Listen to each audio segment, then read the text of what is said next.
Hello and welcome to a conversation with the Middle East Monitor. This week we'll be discussing disinformation wars and the battle for narratives in the digital world. In recent years, as many of you would have realized, the Middle East has become a major exporter of disinformation and a key battlefield in the global information ecosystem.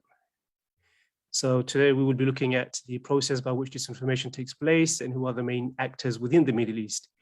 And joining me to discuss these issues is Marc Owen Jones. He is an assistant professor of Middle Eastern Studies and Digital Humanities at Doha's Hamad Bin Khalifa University. Welcome to the show, Marc, and thank you for joining us. Thanks for having me. It's great to be here virtually, obviously. Where are you now, Doha? I'm in Doha, yes. It's a little 2 hours ahead of you, I think. So it's a bit dark. Yeah. Yes. Great to have you on the show. And I want to begin by really asking a general question about propaganda and media and disinformation.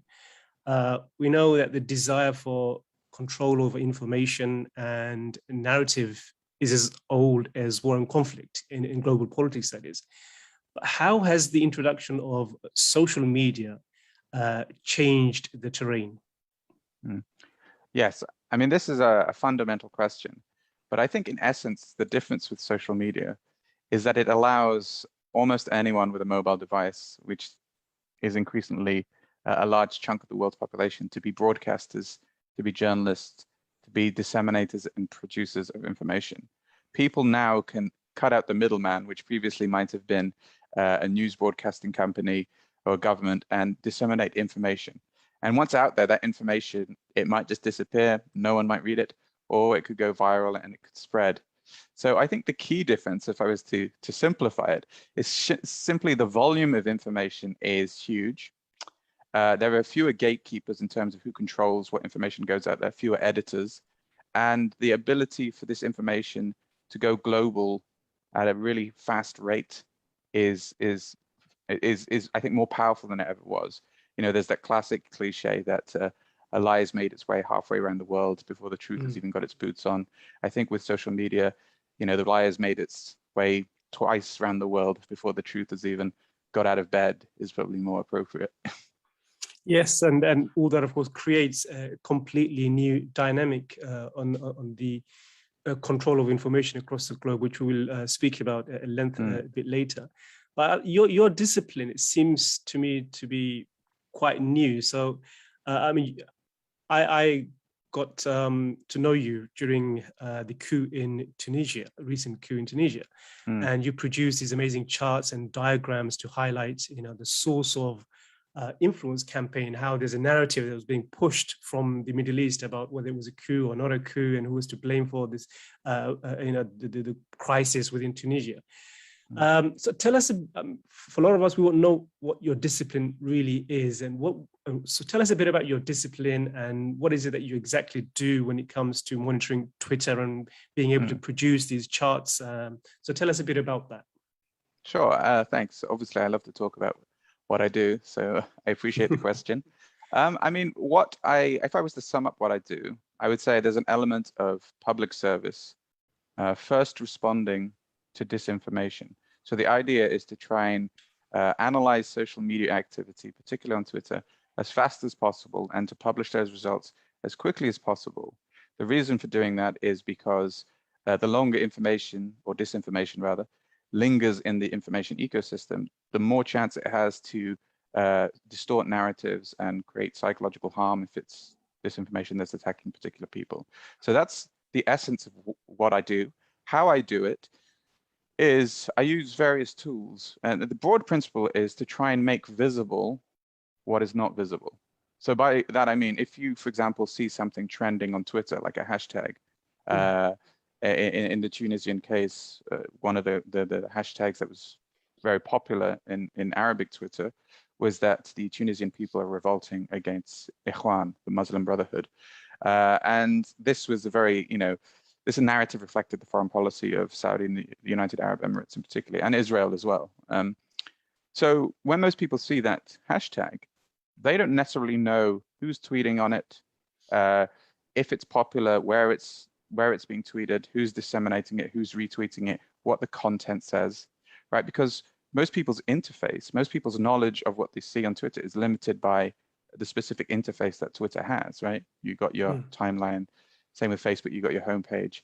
An example on Facebook might be looking at the trending topics, right? You sort of see what's trending, but you don't necessarily know why that's the case. So what I try and do is open that up a little.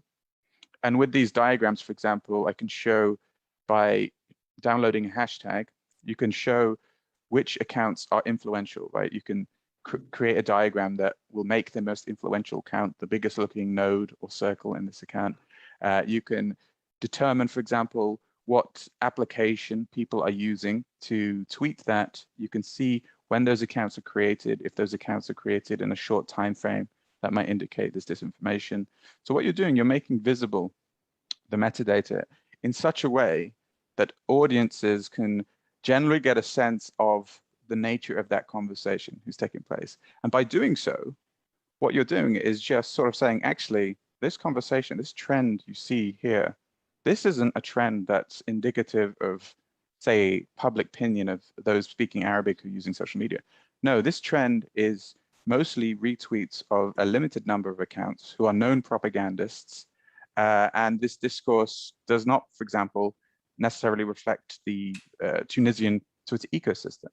So that's what I do, and visualizations help. And remember, you know, visualizing knowledge is in a specific way can be more impactful than just writing about something. So how we consume knowledge, especially in forms of diagrams, can just make the abstract more concrete. And that's what I want to try and do, is do those things. And I'm not a coder, but I use a limited number of tools, Gephi, which is a network visualization tool, Tableau, which again is a visualization tool. I use corpus analysis tools, which basically count, for example, the frequency of certain words. And by doing that, you can look at thousands of tweets and determine what the key topics are. You can look at the thousands of biographies of Twitter accounts using a hashtag, determine if, for example, they have certain things in common or if they're likely to be from a certain country. And then you can put that all into a very kind of succinct overview of information. So that's basically what I try to do. What it create summaries. It kind of reminded me of, there's a term that was coined recently, it was astroturfing of, grassroots activism. And it was kind of similar to that, astroturfing a narrative, which isn't really authentic, but made to present it as though it was somehow authentic. But really it was something that was just popped onto the social media without any authentic grassroots existence. Well, I mean, that's a huge aspect. I mean, for those who aren't familiar, astroturfing is artificial grassroots. So it's the simulation of public opinion using fake accounts. And certainly in Arabic Twitter, which is predominantly in the Gulf but goes outwards, we've seen historically over the past 5 years, millions and millions of accounts that are fake, whose sole job it is to amplify propaganda narratives and disinformation, usually state-led disinformation, right? So not only is a lot of the activity we see the work of co-opted influencers, and by co-opted, I mean these are influencers who are propagating state narratives. They're not critical voices. And they are being amplified by accounts that aren't even real people. So this gives the illusion that there is consensus and public support for these positions. And this is a lot of what's happening. And again, when I do my diagrams and whatnot, I try to show this. I try to provide evidence that these accounts might be fake, or that there might be coordination going on. Because coordination and being fake are different things. In what way? So when we talk about coordination, I could be spreading truthful information or say if I worked in a troll farm, a group of people who are paid to spread narratives, I could be technically spreading truth, but I'd be working a job with these 20 people to send out a specific message. It's not necessarily disinformation, but it's coordinated. There's organization in that, right? Whereas fake is often referred to as content. Is the content fake? Is it disinformation? So this is why I prefer to use the term deception, because deception refers to both content and the methods of distributing information, right? So for example, if you have bot accounts, fake accounts, spreading a truthful message, it's still deception, because those fake accounts are basically purporting to be real humans and amplifying something. So the way it's being amplified is deceptive, even if the Yeah. content is real, if that makes sense. Yeah, of course, you're amplifying the volume of a phenomenon when reality is that it's not as big Exactly. a phenomenon as you make it out to be. Just having robots saying this Yeah. is the truth, right? Yeah, I mean, let's take a step back, on this issue. I think, of course, this kind of media propaganda has been generated for a number of years. You have governments, non-state actors, ISIS, for example, they do this as well. When did it really kick off in the Middle East? I mean, did this begin with the Arab Spring, when some of the regimes felt a need to counter, the popular unrest on social media? When did this become such a major issue, especially in the Middle East area? I think it depends what particular method we're talking about. So propaganda, as you said, has been around since time immemorial. But I would certainly say that the Arab uprisings were instrumental in setting off a trend of paranoia and reactionary behavior from regimes in the region who suddenly realized that social media was a threat to their existence. So when I remember Bahrain was interesting because back in 2011, we started to see the evolution of these techniques in their nascent form, and these techniques that later became extremely common. And I'm talking about disinformation. So there was examples of, you'd have crowds of thousands and thousands of bot accounts who would boost pro-government narratives. But crucially, you'd have lots of troll accounts, people who would intimidate activists online. They would report activists online. They would disseminate photos of activists online, publish their phone numbers, publish lists of people who they deemed to be traitors. So you had this huge trolling behavior, and you had these fake accounts. And what's very interesting about this is, whilst there's obviously a lot of in-house stuff, and I mean governments probably using their own citizens as trolls or whatever, we know in retrospect that there was also most likely Western PR companies highly involved in creating these techniques and tactics of trying to create these astroturfing accounts, right? So we know, for example, Bell Pottinger, who had a British PR company who no longer exists, who had a big contract with the Bahraini government. Later on, a whistleblower basically discussed how part of their job was to create blogs, manipulate, do social sort of search engine optimization to minimize negative coverage of Bahraini government, to identify who was influential online in order that those influencers could be then targeted with narrative. Because the idea here is that instead of just putting out disinformation or trolling anyone, you target the key influencers, right? Because if you can target them and silence them or influence them, then they'll influence their community. So we definitely saw this emerging in Bahrain. And this also included seeing things like surveillance techniques being used. This whole digital space, I mean, there's a sort of slight difference between disinformation and surveillance, but there is also an overlap in that space because these platforms are used for both of those things. And is this, from your observation, monitoring these in the Arab countries, is this really an internal Middle Eastern dialogue within themselves? Is the audience Middle Eastern audience? Like, for example, when there was a boycott on Qatar or approach to the Muslim Brotherhood, attitudes to the Muslim Brotherhood, is this the Arabs speaking to themselves, or is this a way to reach out to the international community and say, look, Qatar is the enemy, Brotherhood is the enemy, or Iran is the enemy, or vice versa? I mean, who's the main audience? Who are they trying to reach out to here? So it's always both. And we see a sort of a duality of techniques. There's a lot of crude Arabic content manipulation, which is generally targeted at regional audiences, but specifically across the Arabic world. So the Tunisian stuff, the stuff, these Saudi and Emirati influencers who were basically saying that the Tunisians were overthrowing the Brotherhood, that was largely tailored towards a domestic audience and an Arabic audience, right? To remind Saudis and the Emiratis that the Muslim Brotherhood were bad and the reason for, discord in the region. And also they were a sufficient justification for the overthrow of democracy because they're that bad. So that was very much a domestic message. But for example, in the Qatar crisis, we see, there's a lot of material targeted at local populations. But then again, there's a lot of it is targeted abroad. So just to give an example from an investigation I did last year when a journalist from the Daily Beast and myself, we did this investigation. We identified about 25 fake journalists, right? And they had written about 90 opinion pieces in English and tricked about, I think, 40 different international publications, right, including very well-known ones like Newsmax and Washington Times, Spiked, which is the British ones, South China Morning Post, into publishing these things. And they'd stolen photos from people's Facebooks, random people, or used AI-generated images to kind of create these accounts and create social media backstories. And that was probably an Emirati-connected entity, because the articles that were being published were very much reflective of Emirati foreign policy, all in English, very well written, aimed at outlets across the world, but in English, right? So that's a very clear example of a very global, actually in a very audacious and ambitious campaign. And they're just two examples, but yeah, I mean, to answer your question, it is targeted at both. And, you know, the stuff targeting, say, the West or non-Arabic speaking audiences tends to be through, you know, it's more costly, it's slightly more sophisticated in the sense that it often deploys PR companies or reputation management firms from other countries to help them do these jobs.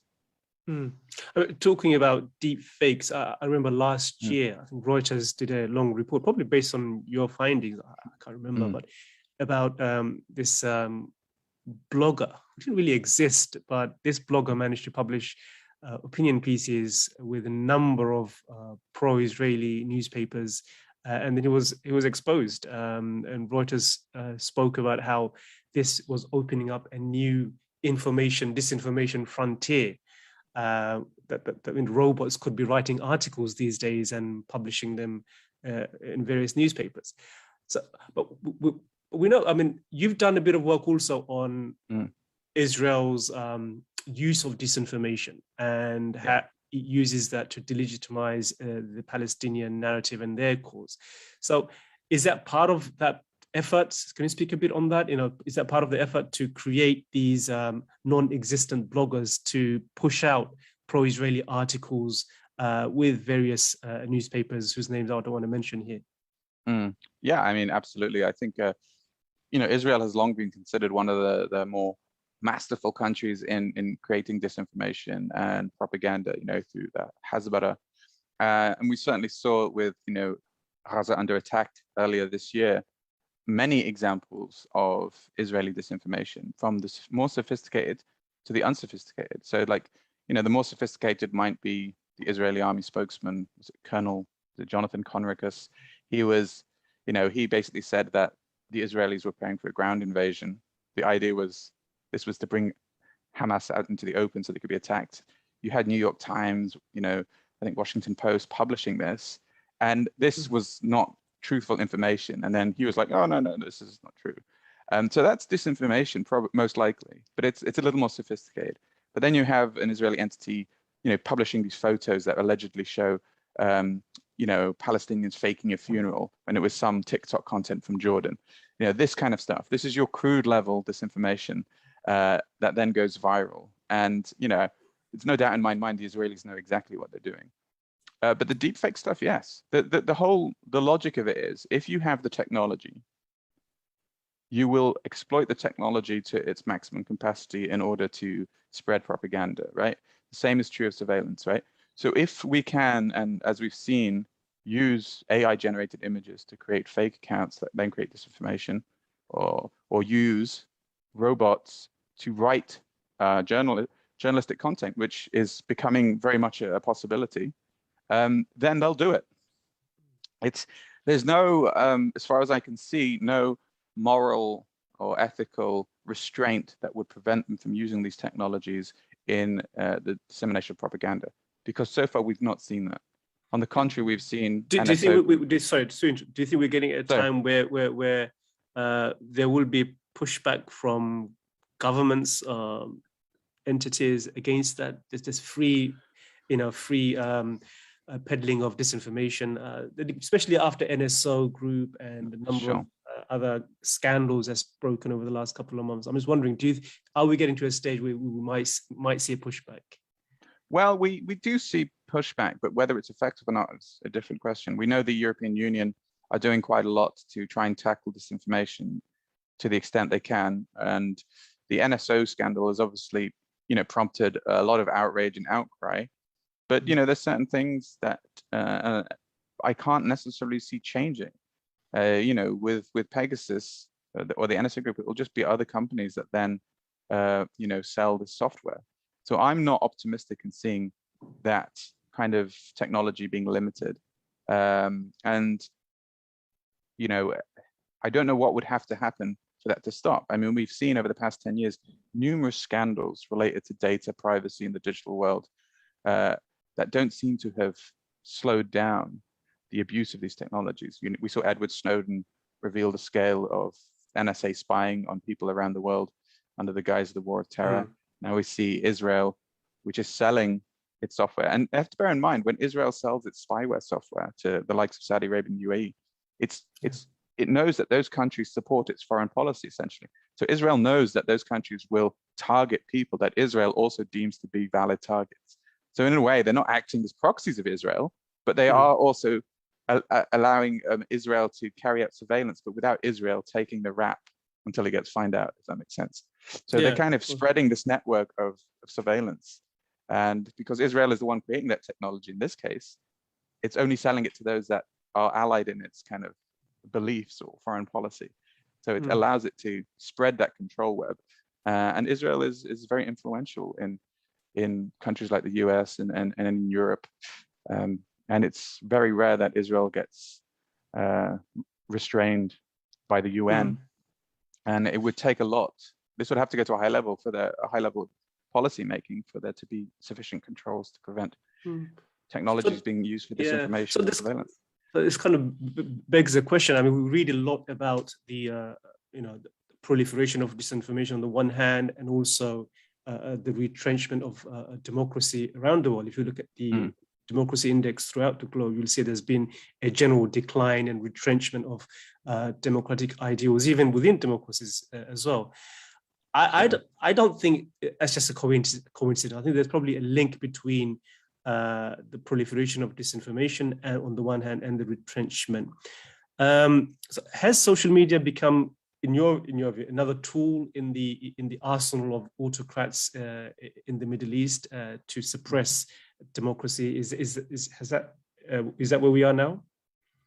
Yeah, I mean, I think it's such an important question, and there are so many variables, from the global financial crisis to various other things that can explain the various trends we're seeing against democracy. But I do think the growing use of disinformation does threaten one of the fundamental tenets of democratic society, which is the availability of high quality information that allows people to make decisions based on rational debate. You know, these are the traditional Habermasian notions of what a democracy is. But what we're seeing, again, Trump is a good example, is populists not only spreading disinformation, but denigrating the very institutions that are charged with supplying us with high or good quality or truthful information. And this goes back to, you know, what the Nazis did with calling about the Lügen press or the lying press. You know, you denigrate those institutions, you remove people's trust in those institutions in order to realign their trust in you, the populist. So the populist then becomes the source of what is truth. And once that happens, once people's respect for these news and information mediating institutions goes, then yeah, you do have a big problem. And I think in the region, in the Middle East in particular, which is generally dominated by autocratic governments and authoritarian governments, we've generally seen a disregard for truth and the use of propaganda. What we're seeing now is that this is exported. Digital technology has allowed certain countries in the region to be able to spread their foreign policy and their disinformation beyond their borders to the broader Arab world and also the non-Arab world. So I think it's not just that it's happening, it's that there are efforts being made to export disinformation from this region, which I think ties in with what you said at the very beginning of this discussion. I wonder though if you see a difference between the way Russia uses disinformation and the way, say, the Saudis, Israelis, and the UAE use disinformation. I mean, there is this allegation Russia uses disinformation to fuel culture wars within the West and break down societies from within. Do you see that as being a goal of the Middle Eastern countries as well, or their goal is a lot more region orientated and it's not to really undermine Western society from within, as is claimed with Russia's, meddling in Western societies? Yeah, I think that's a very interesting question, and I think it's not all disinformation is the same. And I think from the region we see different strands or different philosophical schools of disinformation. So whereas I'd say the dominant idea, especially over the past 5 years, coming out of the Gulf region, has been to market the Gulf. It's mostly propaganda and disinformation designed to, trying to cover up various scandals, such as the Jamal Khashoggi event, praise the Crown Prince. So it's this kind of, effusive propaganda, which is mostly what we see, or telling the West that MBS are doing a great job. But we do see attempts to infiltrate American, for example, right-wing networks, and trying to manipulate those networks to spread for example, Saudi messages. And this does fuel the culture war. It might not be the intent of those campaigns, but it certainly does exist. What we have to remember is that creating division in society, whilst this has obviously been one of the perceived goals of Russian disinformation, this is actually a sort of age-old common tactic, right? What you do with any society, you create a certain amount of polarization, and this can lead to conflict. I mean, we see from Bahrain is a good example, where the regime used sectarianism and they spread disinformation about it, right? Iran is doing X, Y, Z, when it probably wasn't in a lot of these instances, to fuel division between Sunni and Shia and Bahrain. And what that conflict can do is make one specific group of people really support the regime, so the regime has a certain number of people on their side, or it makes ordinary people demand protection and authoritative rule from their leaders, right? So you can see how authoritarian regimes could benefit from that same philosophy. But I think generally they don't like anything negative. So generally the disinformation tends to be kind of clear cut and not this playing both sides type thing. But yeah, so we are coming to the end of our time. I just want to get your views on just looking back at the last 10 years in the Middle East. I think the beginning of the Arab Spring was kind of a peak pro-democracy moment when it came to the use of social media. We know the influence it had on galvanizing the general masses within the Middle East. But social media, as we've discussed, is a double-edged sword. But do you think now the balance has shifted?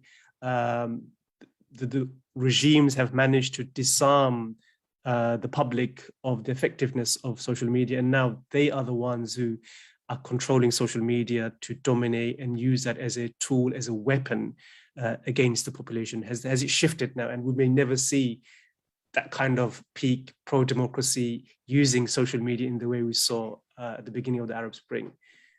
Yeah, I'm very cynical. So I would certainly say that what we saw in 2011, 2010 was this naivety and trust that allowed people to use social media and flourish and connect.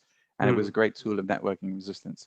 I think people now are becoming more savvy, and so they're more distrustful. So that discourages people making connections with people and then creating these resistance networks. And also governments have just got more savvy. They've created legislation that constrains the use of social media. They've got the technology now to identify anonymous accounts, to use that technology to reveal or compromise your phone. And it's not just, remember, the important thing is not just the ability of the governments to do this. It's the realization from citizens that the government can do this. And this has a chilling effect. And I think whilst social media exists in its functionality as it always did, people are just very wary of using it for criticizing regimes. And I really think in this regard, while social media might have stayed quite similar and constant, people are now just unwilling to see it as a space where they can freely discuss ideas. And I think in that way, the governments have co-opted social media, and that the people whose voices we hear or who are influencers are the people who already support the government's position. That's why I say it's a co-opted space, right? It's a space full of people who generally agree with the regime, or these astroturfing accounts that simulate a public opinion. So I would agree with that assessment as negative as it is. I mean, the platform themselves have also shifted, especially Facebook. I mean, from what we've seen, Facebook is I would say, has become quite autocratic when it comes to clamping down on pro-Palestinian material. Yes. So platforms have also, from what they were a decade ago to what they are now, it's a massive, massive shift. So I think the repression has been taken on board by the platforms themselves. I would certainly agree with that. I mean, in terms of I think the general functionality is similar despite updates and stuff. But yes, governance structures, they've become less transparent. And I would certainly agree with the case with Facebook are more likely to respond to Israeli requests for takedowns of pro-Palestinian content. We know Facebook have basically, played some sort of role in even Myanmar. And we know Twitter in the Middle East particular seems to be very, very opaque about its takedown policies. And it seems to have one rule for one group of people and another rule for others, right? And this actually, within the context of law, makes kind of sense. Remember when Netflix, it took down an episode of the Patriot Act that was critical of MBS because that episode was in contradiction of Saudi law. So Netflix was just saying, hey, we're just respecting local law. But respecting local law in this region means respecting censorship, right? Yeah. So these companies are, as governments have got more savvy, they've started to use those kind of things, and these companies realize that the Gulf market is huge, for example, and they don't want to lose that kind of that kind of base of support or consumers, and so they kind of bow to the wishes of these governments. So I would absolutely agree that it's not just about users, of course. There's this whole governance cycle that basically facilitates or gives authoritarian regimes the opportunity to exploit the platforms themselves as tools of censorship. I mean, before we end, what do you think people should do to be a bit more vigilant about all this? I mean, we know the real life consequences. We saw that in Myanmar. We saw that in India, for example, how social media could be used to, carry out pogroms, for example. So we are all actors in the global information world, whether we like it or not, consumers or producers in some way of information. So what should we do? What should people do to be more vigilant so they are not being brainwashed in some way, so to speak? What can they do? Well, I've often wondered this. I mean, and there's obviously, we can talk generally about encouraging media literacy, digital literacy, critical thinking, all important things. But my advice on this is always, if you agree with something, be suspicious. Because often it's that agreement and that whatever neurotransmitter booster is, it can make us want to retweet something or share something that might not be true, because often fake news and falsehoods are designed to appeal to some sort of primordial kind of belief system. So I always think twice before you retweet, and especially if you want to do something, be suspicious of that desire, which sounds like odd advice, but no, that's great advice, Mark. Thank you for that advice, and thank you for joining us. I think that was a really interesting conversation. We could have spoken a lot more. There's lots. And I think that the area you're working on is going to be a huge area in the coming decades and years, and no doubt we will speak more soon. So thank you very much. Thank you, and hope to see you again soon. Thank you very much. Take care. And everyone at home, thank you for joining us. See you again soon. Bye-bye. Thanks, everyone. Bye-bye.